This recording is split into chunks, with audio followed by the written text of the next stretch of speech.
Устала все решать в отношениях? Быт, дети, готовка. Все на тебе.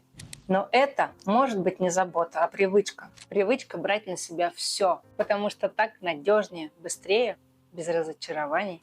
Но эта роль очень утомляет, потому что ты всегда ведущая, всегда сильная, а внутри копится обида. А почему все на мне? Знаешь, что с этим делать? Настрой простое правило. Право голоса.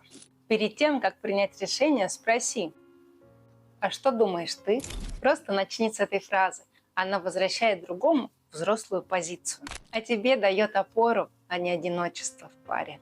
Ты не обязана все тащить, ты имеешь право отдыхать, даже в отношениях. Если откликается, напиши в комментариях. И сохрани это, чтобы не забыть в очередной момент. Я все сама. И подпишись, конечно, чтобы не пропустить важное. С принятием и пониманием. Психолог Татьяна Вегнер.